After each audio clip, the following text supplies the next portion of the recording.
మాఘపురాణం 13వ అధ్యాయం. సుశీలిని కథ. రాజా, మాఘస్నానం వలన వైకుంఠ ప్రాప్తిని ఎట్టి వానికైనను కలిగించెను. దీనిని తెలుపు మరి ఒక కథను వినుము. పూర్వం గోదావరి నది తీరమున సుశీలుడను కర్మిష్మ అయిన వేద పండితుడు కలడు. అతను ఒకనాడు ప్రయాణం చేయుచు త్రోవ తప్పి భయంకరారణ్యమునకు ప్రవేశించెను.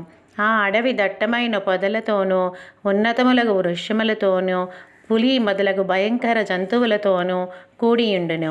అతడు ఆ అరణ్యం నుంచి బయటకు వచ్చు మార్గమును వెదుగుచు అటూ తిరుగుచుండెను. అచట భయంకరుడైన రాక్షసుడిని చూచెను. వాని పాదములు చండ్ర చెట్టు వలెనున్నవి. పాదములు మాత్రం చెట్టుగా నుండి మిగిలిన శరీరం భయంకరమైన రాక్షసాకారం కలిగియుండెను. అచటి కొమ్మలు ముళ్ళు గాలికి కదిలి ఆ రాక్షసుని శరీరమునకు గుచ్చుకొని రక్తం కారుచుండును.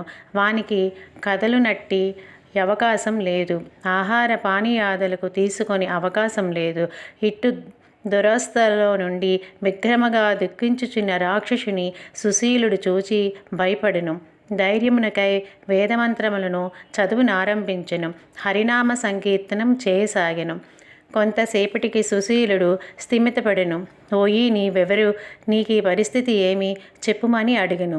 అప్పుడు ఆ రాక్షసుడు, మహాత్మా, నేను పూర్వజన్మమున ఒక్క పుణ్యకార్యమును చేయలేదు. నేను చేసినవన్నీ పాపకర్మలే.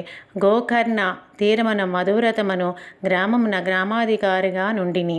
అందరిలో అన్ని విషయములను మాట్లాడేవాడెను. ఎవరికి నీయో ఏ పనియు చేసేడి వాడని కాను. అసత్యములు పలికినవాడెను. పరుల సొమ్ము అపహరించుచుండేవాడెను. ఎంతయో ధనములు కూడబెట్టి తిని ఎవరికి ఏమియూ నీయలేదు. స్నాన దాన పూజాధికరములు వేనిని ఆచరింపలేదు. దైవ పూజ అయిన ఏమీ ఎరుగును. ఇట్లందరినీ బాధించుచు చివరికి మరణించి తిని నరకములో చిరకాలముంటిని. తరువాత కుక్క, గాడిద మున్నగు నీచ జంతువుల జన్మలందరినీ ప్రస్తుతం నా పాదములు చండ్ర చెట్టుగా దాని ముళ్ళకొమ్మలు బాధింపగా ఎచటికి కదలలేని ఈ జన్మలో నుంటిని. నీవింటి పుణ్యాత్ముడివి చూచుట వలన, నీవు చేసిన హరినామస్మరణ వలన నాకు ఈ మాత్రం పూర్వస్మృతి కలిగినది. ఎట్లయినను నీవే నన్ను రక్షింపవలెను అని సుశీలును బహువిధముగా ప్రార్థించెను. సుశీలుడును వాని స్థితికి మిక్కిలి విచారించెను. వానిపై జాలిపడి వానిని ఉద్ధరింపదలచెను. ఓయి, ఇచ్చట సమీపమున నీరున్నదాయని అడిగెను. 12 యోజనముల దూరమున నీరున్నదని ఆ రాక్షసుడు చెప్పును. నీకు సంతానము ఉన్నదా అని సుశీలుడు అడిగెను. అప్పుడు ఆ రాక్షసుడు, అయ్యా, నాకు ఆ జన్మలో 4 పుత్రులు. వారును నా వంటి వారే. వారి సంతానం అటువంటిదే. ప్రస్తుతం నా వంశం వాడు భష్కలుడను వాడు గ్రామాధికారిగా నున్నాడని చెప్పెను. సుశీలుడు, ఓయి, ధైర్యముగా నుండుము. నేను నీ వంశం వానితో మాటలాడి నీకు వచ్చిన ఆపదను పోగొట్టుదునని పలికెను. రాక్షసుని పూర్వజన్మంలో వంశంలోనున్న వానిని భాష్కలుడను వానిని వెదుకుచూపోయెను. సుశీలుడును రాక్షసుని పూర్వజన్మలో వంశం వాడైన భాష్కలుని వద్దకు పోయెను.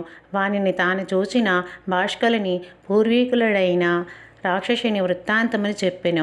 అతడును రాక్షస రూపమునున్న నా పూర్వీకుని రాక్షస రూపం పోవలేనన్న ఏమి చేయవలెనో చెప్పమని అడిగెను. అప్పుడు, ఓయి, నీవి మాఘమాసమున నదీ స్నానం చేయుము. శివుని గాని కేశవుని గాని నీ ఇష్టదైవమును పూజింపుము. పురాణములు చదువుము లేదా వినుము. దీనివలన నీ పాపములు పోయి నీకు పుణ్యం కలుగుటయే కాక పూర్వులైన నీ పితృదేవతలను పాపక్షయమునంది పుణ్యలోకము నందుదురు. స్నానం 7 విధములు. అవి: మంత్రములను చదువుచు చేయు స్నానం మంత్రస్నానం, మట్టిని రాచుకొని చేయు స్నానం మృత్తికా స్నానం, భస్మను రాసుకొని చేయు స్నానం ఆగ్నేయ స్నానం, గోవులను నడుచుచున్నప్పుడు పైకెగిరిన దుమ్ము మీద పడునట్లా చేసిన స్నానం వాయవ్య స్నానం, నదులు చెరువులు మున్నగ వాటిలో చేయు స్నానం వరుణ స్నానం, ఎండుగా నున్నప్పుడు వానలో చేయు స్నానం దివ్య స్నానం, మనస్సులో శ్రీహరిని స్మరించుచూ చేయు స్నానం మానస స్నానం, ప్రాతకాలమున స్నానం చేయలేని ఆసక్తులు, వృద్ధులు, రోగిష్టివారు, మున్నగివారు తడి వస్త్రములతో శరీరమును తుడుచుకొనుట చేయవచ్చు.